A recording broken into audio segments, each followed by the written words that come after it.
temanya juga nggak kalah menarik dengan sesi-sesi sebelumnya, karena tadi Pak Pitra sampaikan kan kunci sukses bisnis franchise ada 3, yaitu bisnisnya, di legalnya, dan relationship-nya. Dan di sesi ini kita bicara tentang legalnya, salah satunya adalah di poin-poin penting dalam perjanjian waralaba. Nah, ini salah satu kunci sukses bagaimana bisnis franchise, terutama di perjanjian waralaba. Bisnis franchise memang harus ada perjanjian waralaba. Tadi Pak Pitra sampaikan juga semua lisensi pun juga ada perjanjiannya. Nah, seperti apa atau poin-poin apa yang dalam perjanjian waralaba yang harus ada? Kita saksikan dulu pemaparan dari Pak Pitra Salosa. Pak Utomo Nyoto. Nanti di sesi terakhir sama seperti sesi awal sekitar 10 menit kami persilakan para peserta yang ingin bertanya di kolom Q&A, kami persilakan, nanti akan kami sambungkan ke Pak Utomo Nyoto. Kepada Pak Utomo kami persilakan, Pak. Ya, selamat siang semuanya. Selamat siang. Mudah-mudahan bisa nahan lapar. Iya, bisa. Udah jamnya makan nih. Belum lah. Oke, kita mulai ya. Judulnya poin-poin penting.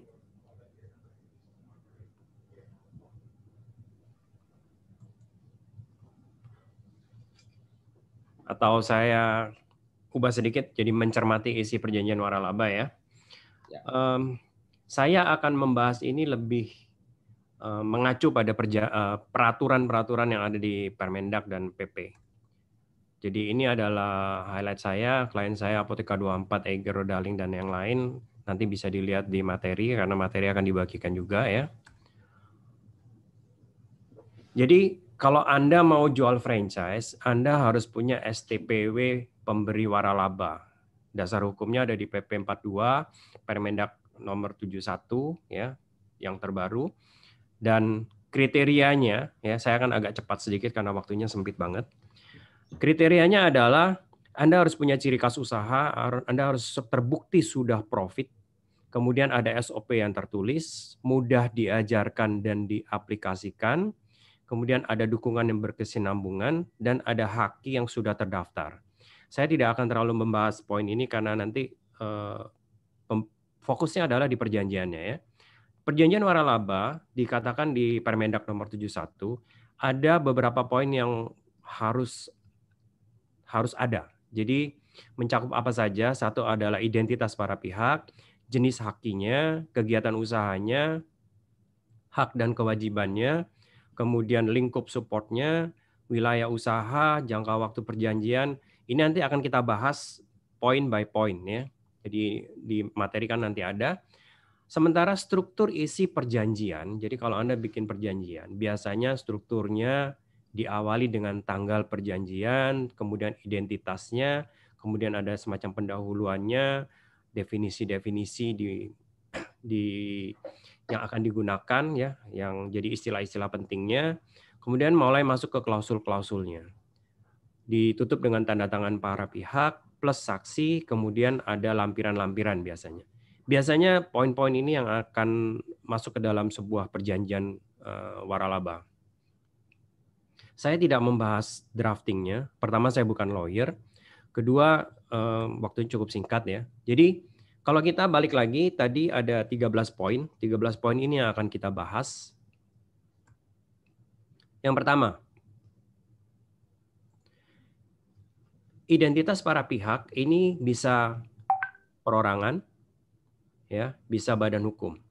Mau itu franchisee, mau itu franchisor, bisa dua ini, ya.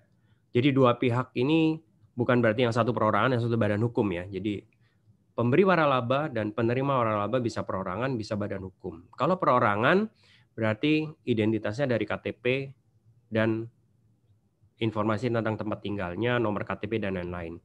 Kalau badan hukum, Anda harus mencantumkan akta notaris, direktur yang sah.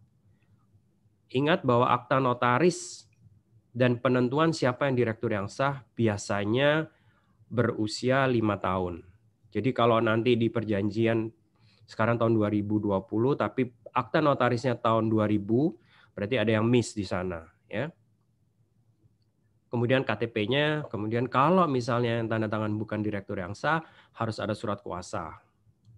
Ya. Kemudian salinan KTP biasa ada di lampiran. Kemudian yang penting di sini Anda harus mencermati siapa pemilik haki dan siapa pemilik STPW, STPW sebagai franchisor atau sub-franchisor. Ya. Nah, di sini juga penting bahwa kalau misalnya STPW ini sudah mau berakhir, harus jelas ada komitmen untuk perpanjangan STPW-nya nanti. Itu nanti ada di klausul-klausul yang lain. Ya. Baik, jenis haki biasanya saya tambahkan dengan kepemilikan haki. Pertama adalah franchise ini melibatkan haki apa saja, merek, hak cipta, desain industri, atau yang lain. Ya. Kemudian mereknya kelas berapa saja, atas nama siapa, statusnya apa, sudah sertifikat atau masih dalam proses. Kemudian salinan sertifikat biasa dilampirkan sebagai bukti. Kemudian bila perlu, surat pernyataan atau pengalihan, kalau misalnya pemilik merek itu ternyata beda dengan franchisor atau pemberi waralaba, harus ada surat pernyataan atau kalau enggak memang sudah dinotariskan bahwa akan dialihkan, ya, atau sudah dalam proses pengalihan. Kemudian terkait dengan haki, biasanya lawyer biasa suka menambahkan tidak terjadi transfer kepemilikan haki. Ya. Hal yang lain adalah apakah ada atau tidak hak untuk sub-franchising atau sub-licensing-nya. Kemudian kalau ada penemuan hal baru atau perbaikan sistem bisnis, ya, itu menjadi milik pemberi waralaba. Saya ambil contoh, kalau kita tahu bahwa McD itu punya menu yang cukup dijadikan icon, ya, Big Mac, itu konon merupakan penemuan dari franchisee, tapi hakinya menjadi milik franchisor. Kalau itu dicantumkan dalam perjanjian, kalau Anda nggak cantumkan nggak bisa. Ya, itu akan berbahaya, lumayan berbahaya lah bagi Anda yang franchisor. Kemudian komitmen untuk perpanjangan legalitas kepemilikan haki itu harus jelas, ya. Karena haki kalau merek itu akan berakhir setelah 10 tahun. Kegiatan usaha, poin ketiga, itu adalah deskripsi mengenai bisnis yang diwaralabakan. Biasanya harus spesifik, misalnya restoran dengan menu utama bakso atau ayam goreng. Kenapa? Karena ini perlu untuk keperluan uraian non-kompetisi. Pada saat Anda melarang franchisee untuk membuka bisnis yang berkompetisi, Anda harus jelas, nggak bisa restoran atau F&B kuliner gitu. Karena apa? Karena Anda menghalangi hak seseorang untuk memiliki usaha yang lain nantinya, ya. Jadi yang lebih tepat adalah harus spesifik, nggak bisa terlalu luas. Kalau Anda mau menerapkan non kompetisi. Kemudian Anda bisa tambahkan di lampiran, ya, bukti-bukti izin operasional, ya, terkait dengan kegiatan usaha. Misalnya SIUP, TDUP, ya, kalau restoran katanya TDUP, ya. Kemudian bisa ditambahkan juga NPW, PTDP. Kalau perlu Anda bisa tambahkan ini, atau kalau tidak ini ada di prospektus penawaran waralaba. Saya nggak bahas prospektus karena fokus kita lagi di perjanjiannya. Selanjutnya mengenai hak pemberi waralaba, saya list beberapa yang kritikal saja. Pertama adalah menerima imbalan, sudah pasti. Kemudian hak kepemilikan data.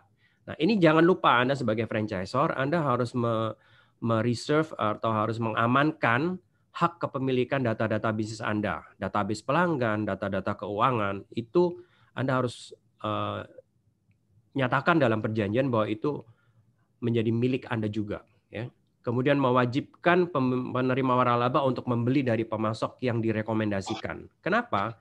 Karena ini untuk menjaga kualitas dari produk yang dijual, atau kalau makan kuliner ya kualitas rasa misalnya, ya. Melakukan audit kepatuhan terhadap standar operasional yang sudah ditetapkan, ya. Anda punya hak untuk melakukan audit itu. Anda punya hak untuk diberi akses. Kalau Anda datang, dia tidak boleh melarang Anda masuk ke dalam dapur kalau itu kuliner, ya. Kalau itu misalnya jasa, Anda mau masuk ke area accounting-nya atau catatan pembukuannya, Anda harus reserve atau mengamankan hak Anda dalam perjanjian sebagai hak Anda. Kemudian mewajibkan penerima waralaba untuk ikut berpartisipasi dalam program promosi bersama. Ini kadang-kadang suka jadi masalah. Ya, kalau Anda nggak cantumkan nanti akan ada masalah-masalah di mana Anda mau promosi diskon ini, diskon itu, kemudian franchisee-nya menolak. Kemudian Anda bisa reserve juga hak untuk mengakhiri perjanjian apabila terjadi pelanggaran tertentu, misalnya manipulasi laporan penjualan misalnya ya. Itu karena menyangkut dengan royalti biasanya. Kewajiban Anda sebagai pemberi waralaba misalnya, Anda harus menyediakan pelatihan, Anda harus menyediakan jasa supervisi, Anda harus melakukan kegiatan promosi bersama, Anda harus memberikan perlindungan kalau misalnya ada merek yang mirip nih di wilayah dia ya, atau memang sengaja membuat konsumen bingung misalnya ya dan nyasar ke tempat mereka ya. Itu Anda bisa berikan perlindungan dengan peringatan atau somasi kepada yang melakukan pelanggaran itu.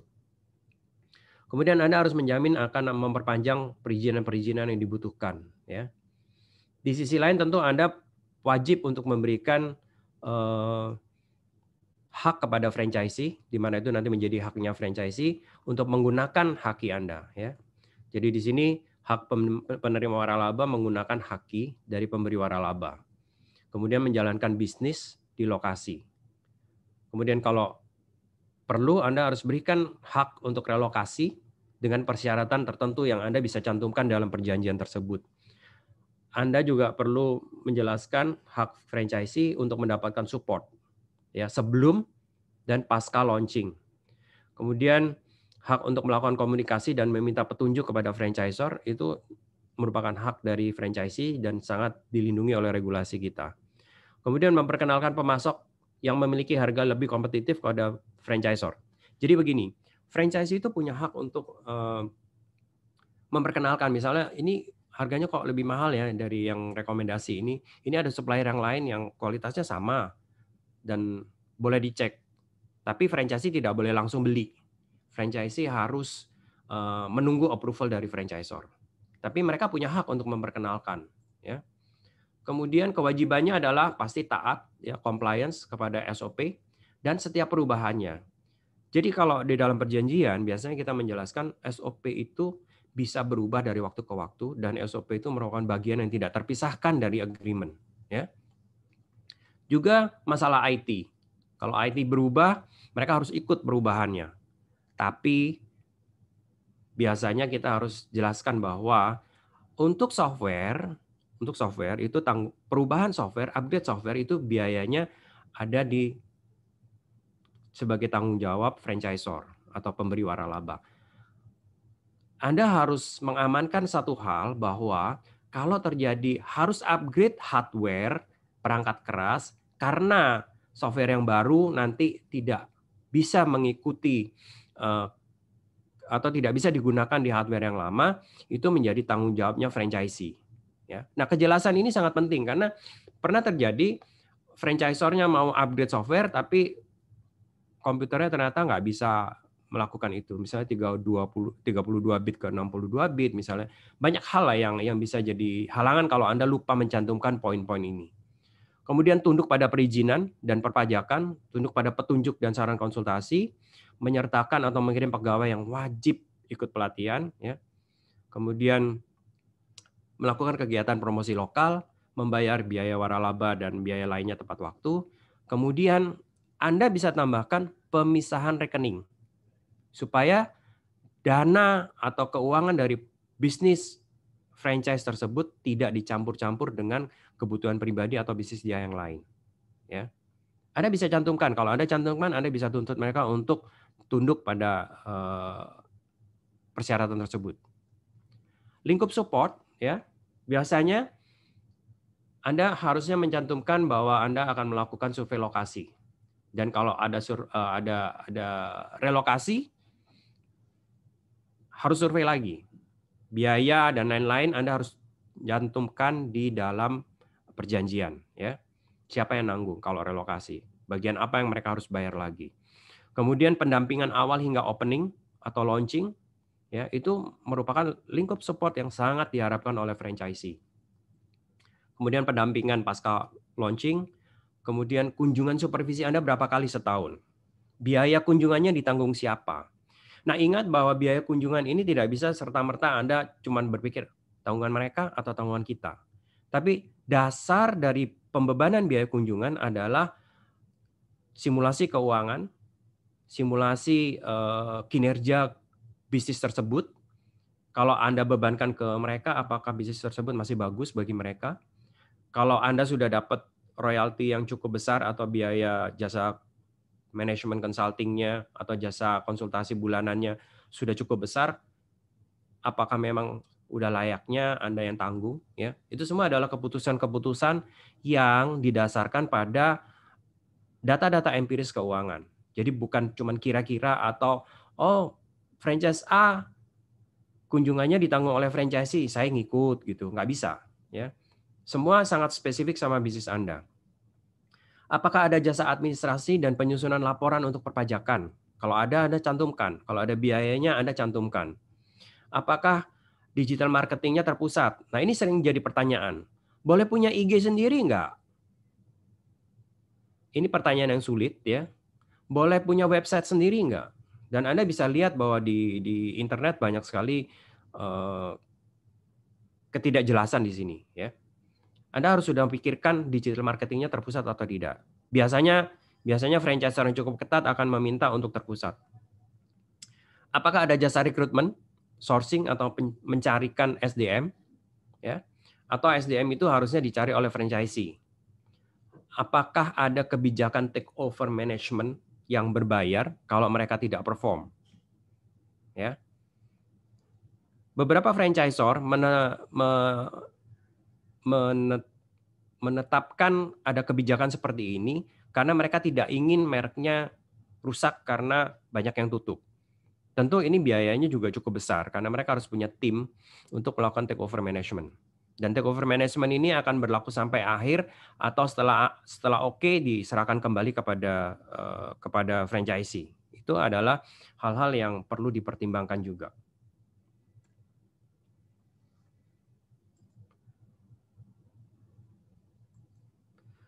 Selanjutnya mengenai wilayah usaha, saya lebih suka pakai istilah wilayah proteksi. Kenapa? Karena kita tidak bisa melakukan pembatasan wilayah pemasaran. Ya, bisa saja seseorang lebih suka outlet yang di luar batasan, tapi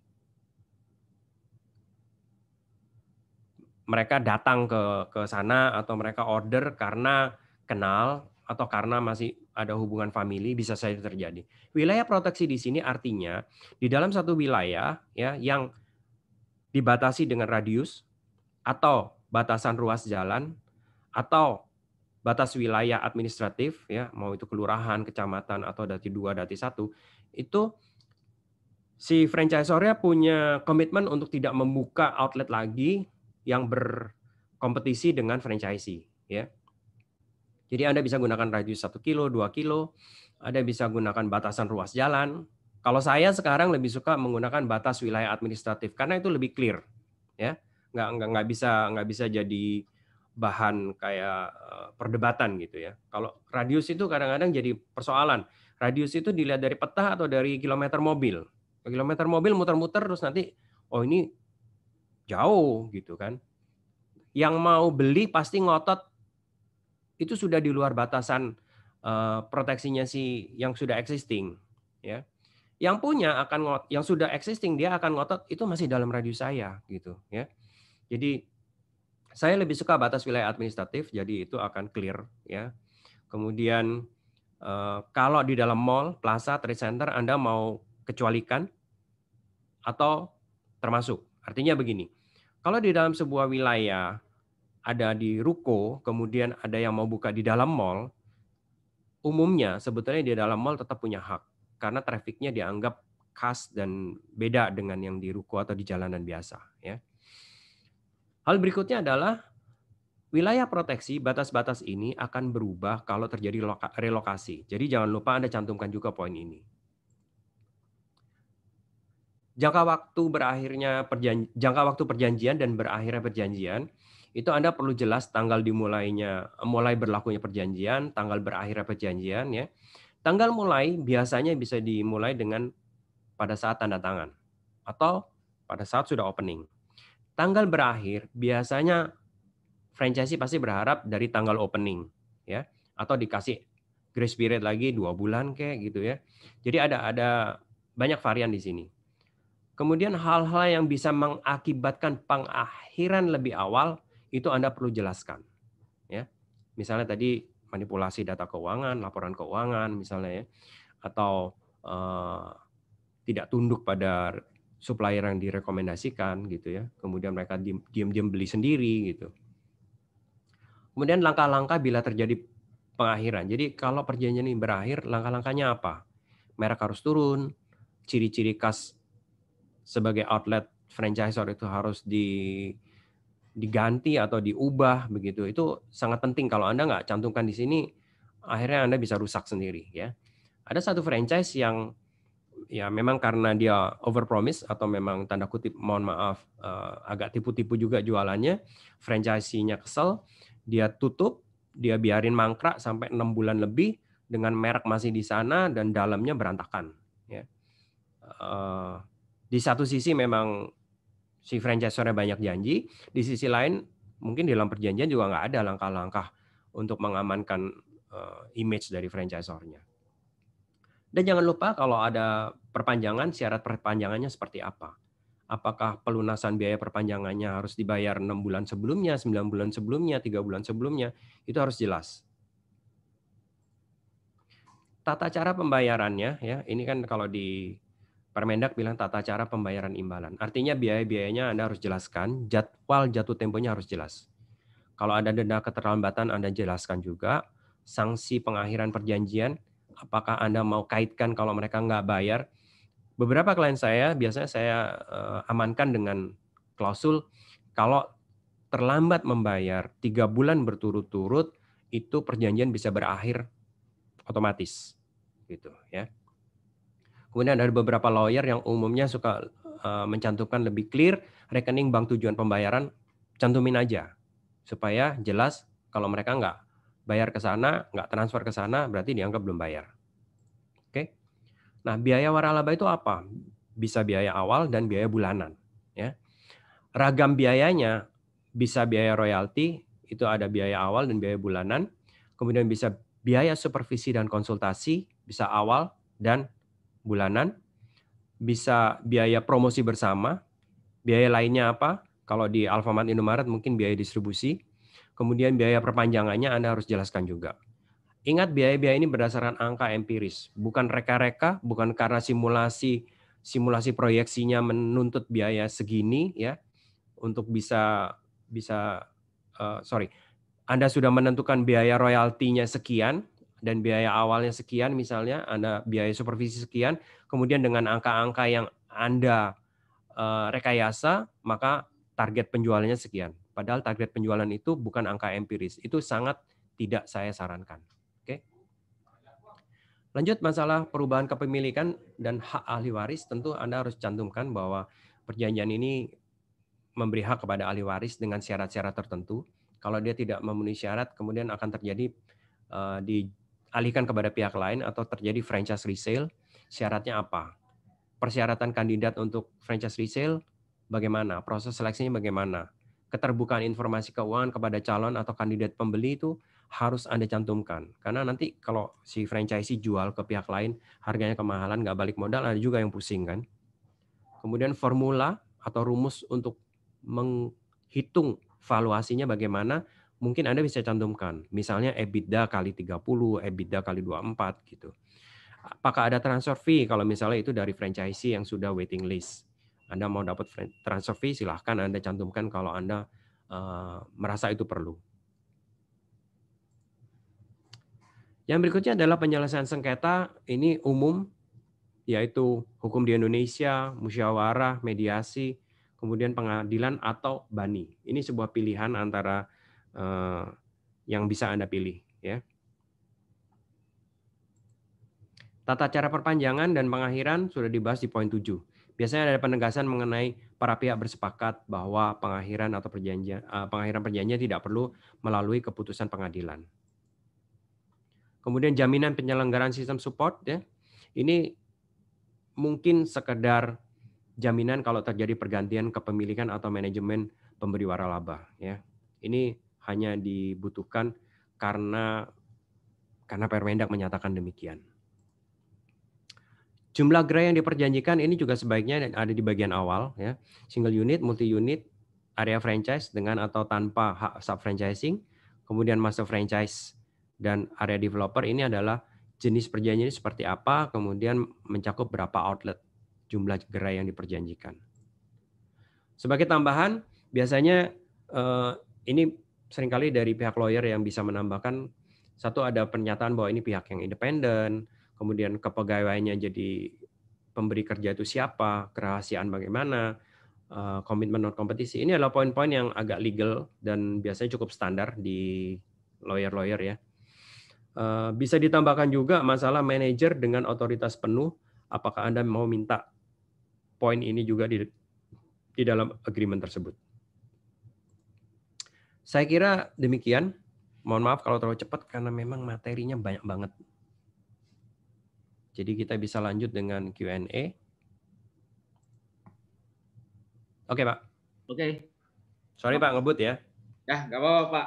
Makasih banyak, Pak Utomo. Tadi padat, singkat, tapi padat, luar biasa. Sekarang masuk ke sesi tanya-jawab. Mungkin ada yang di chat atau kayaknya ada yang bertanya. Tapi sebelum ke peserta, saya ingin bertanya dulu, Pak, kepada Pak Utomo nih, Pak Utomo ya. Ya. Terkait perjanjian tadi bahwa apalagi menyangkut kondisi pandemi ini perlu ada kondisi force majeure gitu ya, Pak ya. Oke. Jadi kan situasi yang memang tidak bisa jadi karena pandemi, bisa jadi juga karena kebakaran outletnya franchisee, bisa juga karena outlet franchisee gempa atau roboh dan sebagainya lah.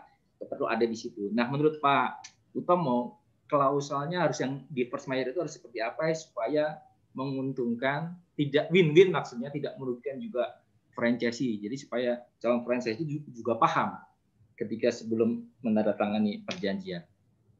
Gimana Pak klausulnya yang di force majeure ini menurut Pak Utomo baiknya harus berisi gimana? Ataukah misalnya pembebasan royalti ada di situ berapa persen atau berapa persen atau gimana sih menurut Pak Utomo baiknya?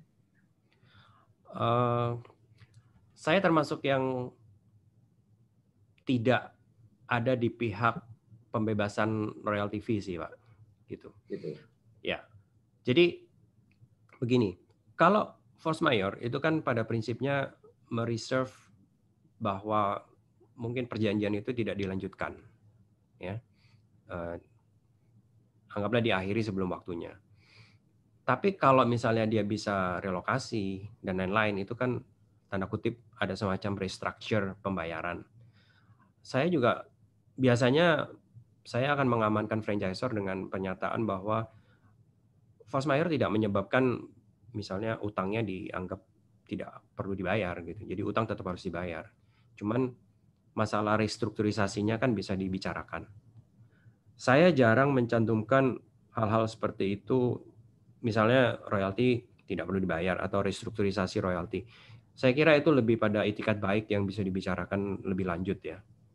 Poinnya menurut saya sih lebih ke sana sih, gitu. Gitu ya. Ya. Dan drafting force majeure itu cukup baku sih Pak ya. Jarang yang dirubah-rubah sih. Biasanya paling 3 bulan atau berapa bulan terjadi selama waktu 3 bulan tidak bisa recovery ya pihak yang kena bisa menghubungi terus mencari jalan keluar sih, gitu Pak. Jadi sebetulnya musyawarah di situ akhirnya ya Pak ya. Ya, jadi gini, perjanjian itu hitam di atas putih, hanya untuk mengamankan masing-masing pihak. Tapi dalam pelaksanaannya kan pasti ada pertimbangan-pertimbangan yang lebih tanda kutip personal ya Pak ya. Makanya franchisee harus punya hubungan yang baik, komunikasi yang baik. Kalau franchisee-nya suka ngotot, suka ngerepotin franchisor, terus makin bikin masalah ya mungkin franchisor akan mengambil sikap yang keras juga sih gitu loh. Jadi relasi itu penting. Makanya tadi kuncinya terakhir adalah relationship ya Pak. Ya. Oke Pak Utomo, satu lagi mungkin dari saya ini Pak Utomo. Kalau kita lihat kan tadi Pak Utomo sampaikan bahwa di perjanjian kan ada terkait HKI ya, haki ya kan? Ya. misalnya begini, seorang franchisor itu mendaftar haknya perorangan. Ya. Kemudian misalnya franchisor itu lagi punya masalah misalnya dengan suami dan istrinya, misalnya lagi bermasalah. Oke. Kemudian ribut-ribut di masalah haki dan sebagainya. Nah, bagusnya dari sisi perjanjian itu gimana itu seorang calon franchisee, ataukah bagusnya gimana seorang franchisor ketika membuat perjanjian itu terkait misalnya masalah haki ini? Ataukah memang bagusnya harusnya atas nama perusahaan atau perorangan, ataukah seperti apa Pak Utomo memandang hal tersebut? Karena kan kita lihat banyak juga yang kejadian-kejadian seperti itu. Sehingga franchise sendiri akhirnya bingung. Gimana ini, saya mau seperti apa ini? Oke. Biasanya kalau sudah diikat dengan perjanjian, tentunya konflik suami istri itu nggak akan mempengaruhi perjanjian. Itu yang pertama. Yang kedua, itu menurut saya bukan lawyer ya, tapi common sense saya seperti itu. Kemudian kalau bicara soal itu didaftarkan pribadi, bagaimana perbandingannya kalau didaftarkan ke atas nama perusahaan misalnya gitu ya. Yang pertama, pribadi itu memang lebih riskan. Karena faktor itu tadi, misalnya suami daftar berarti istri ikut punya. Gitu. Istri yang daftar, suami ikut punya. Karena udah gono gini ya. Kecuali mereka pisah harta. Ya, feeling saya sih begitu. Yang berikutnya adalah kalau seandainya, mohon maaf kalau meninggal, itu urusannya ahli waris. Jadi pribadi itu udah urusannya ke ahli waris. Jadi akan panjang banget prosesnya. Itu udah mirip sama rumah yang atas nama bapak, terus bapaknya meninggal, terus mau dijual lagi, itu kan repot banget gitu loh. Termasuk mau di-assign ke perusahaan pun prosesnya jadi panjang lagi gitu. Karena itu jadi aset. Memang idealnya atas nama PT yang jadi franchisor, itu yang terbaik ya. Karena kalau bicara ahli waris itu nanti urusannya di dalam PT, tapi secara ownership kan PT yang punya atau CV yang punya gitu. Tapi idealnya sih PT lah, lebih aman untuk jangka panjang. Kalau menurut saya sih begitu, Pak. Oke, makasih banyak Pak Utomo. Pak, satu lagi. Kadang-kadang untuk franchisor ya ada 1-2 franchisor yang bilang saya tetap mau reserve sebagai hak saya pribadi karena PT ini pemiliknya banyak. Ya. Gitu. Itu bisa jadi pertimbangan, cuman ya agak repot aja. Tapi mereka punya hak untuk ke sana loh, Pak. Gitu. Iya. Oke. Satu lagi nih Pak Utomo, ini dari pemirsa di YouTube nih Pak Utomo, ini malah jauh-jauh, tapi sepertinya pertanyaannya nggak ada kaitannya sama perjanjian, lebih keuangan, tapi nggak apa-apa lah ya Pak Utomo. Pak Utomo kan juga aspek keuangan, expert di situ juga. Ini Pak Utomo, ini pertanyaan dari penonton YouTube live Hajali dari Takengon, Aceh Pak. Beliau itu kalau nggak salah punya toko Rakan Ayu. Nah pertanyaannya adalah, dengan risiko yang kita lebih besar sebagai franchisor misalnya, apabila nggak jalan franchise-nya, kemudian kita rugi besar, sedangkan rata-rata saya lihat franchise mereka sudah membaca profitnya kita paling 20%, selebihnya buat mereka. Apa bisa untung kita? Kayaknya ini posisi franchisee ya Pak ya, bukan posisi franchisor. Sebetulnya bisa jadi franchisor Pak. Bisa jadi franchisor. Jadi dia franchise tapi untungnya cuma 20% profitnya. Ya kan, franchise sudah baca itu. Apakah bisa untung kita? Kalau nggak salah seperti itu ya. Ya, feeling saya sih lebih ke franchisee sih. Lebih franchisee. Tapi ya. Coba. Saya juga ini karena sebagai franchisee mungkin merasa mereka yang invest, mereka yang berisiko investasinya gitu ya. Terus kalau nggak jalan gimana? Betul. Ya makanya saya biasanya bilang begini, kalau Anda punya produk, Anda harus pastikan lokasi yang Anda pilih itu cocok untuk produk tersebut. Kalau Anda punya lokasi, Anda harus pastikan Anda cari franchise yang produknya dibutuhkan di lokasi itu. Jadi jangan asal lihat, oh ini franchise rame di mana? Di lokasi yang seperti apa? Itu sangat penting untuk dipahami, karena kalau Anda pilih franchise tanpa Anda memahami ini, Anda akan kecelik gitu loh. Dia rame, tapi di lokasi yang karakteristiknya seperti ini. Gitu ya. Terus karakteristik lokasi Anda ternyata beda. Saya selalu bilang, kalau saya ditanya franchise apa yang bagus, tergantung lokasi Anda. Karena nggak bisa bilang franchise ini bagus terus pasti bagus di semua lokasi. Nah, itu yang berbahaya gitu. Ya. Nah, bicara tentang 20% tadi, saya mau bilang bahwa persentase dari net profit atau EBITDA itu tergantung omset. Omsetnya rendah, net profitnya akan kecil banget persentasenya. Kalau kita bicara dari sisi perbandingan terhadap omset ya, bukan perbandingan terhadap investasinya. Tapi kalau omsetnya makin tinggi, persentase profit itu akan jadi besar gitu. Karena apa? Karena fixed cost-nya kan udah ketutup. Fixed expense-nya udah ketutup. Kurang lebih seperti itu. Jadi kalau bicara tentang risiko, ya itu memang risiko franchisee. That's why kalau mau beli franchise, ya risiko dulu ya. Cermat untuk lihat lokasi, cermat untuk lihat angka-angkanya supaya nggak ketipu juga. Kalau angka-angka di brosur kan, aduh sorry banget deh, gitu ya. Memang mesti dicek banget gitu. Oke, makasih banyak Pak Utomo. Mungkin tadi cukup menjawab pertanyaan dari Pak Hazali nih dari Pak Kengot. Luar biasa jauh banget. Terakhir mungkin Pak Utomo karena waktu, mungkin singkat aja closing statement Pak Utomo terkait perjanjian itu, baik itu buat franchisor maupun franchisee, seperti apa sih? Terakhir. Begini, mohon maaf ya buat yang suka tanda kutip jiplak-jiplak agreement-nya temen atau sesama franchisor ya. Agreement itu sangat tailored, sangat customized. Ya. Agreement itu tergantung sama kinerja keuangan Anda. Nggak ada cerita tiba-tiba jadi agreement. Jadi latar belakangnya mesti jelas. Karena setiap komitmen, setiap kewajiban yang muncul di dalam agreement itu punya implikasi biaya. Dan biaya ini harus tercermin secara empiris bahwa biaya ini masuk akal ditanggung oleh si A atau ditanggung oleh si B, ditanggung oleh pemberi waralaba atau ditanggung oleh penerima waralaba. Kalau Anda salah, itu urusannya panjang gitu. Jadi perhatikan bisnis Anda, pahami bisnis Anda, kinerjanya bagaimana, kemudian pada saat merumuskan kewajiban-kewajiban di dalam agreement, pastikan angka-angka biaya yang akan muncul akibat dari kewajiban itu masuk akal. Kira-kira seperti itu, Pak. Oke, luar biasa sekali. Intinya sangat inspiratif dan ilmunya yang bermanfaat sekali.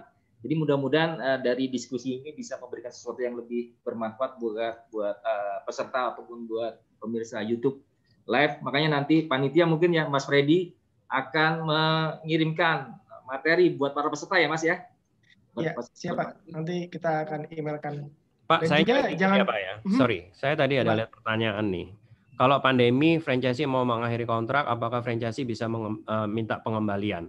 Biasanya kalau secara agreement nggak bisa. Oke. Gitu. Jadi kalau pandemi mengakhiri kontrak biasanya non-refundable.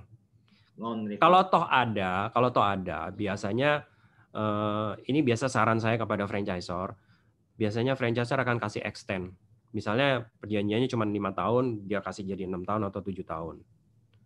Ya, karena ini kan ya dihadapi sama-sama, kecuali secara personal ya, secara pribadi mereka tahu, franchisornya tahu bahwa ini franchisee butuh duit banget untuk ini antara mati dan hidup gitu ya. Ya udahlah. Itu kan keputusan yang apa namanya? Kasuistis lah gitu. Ya.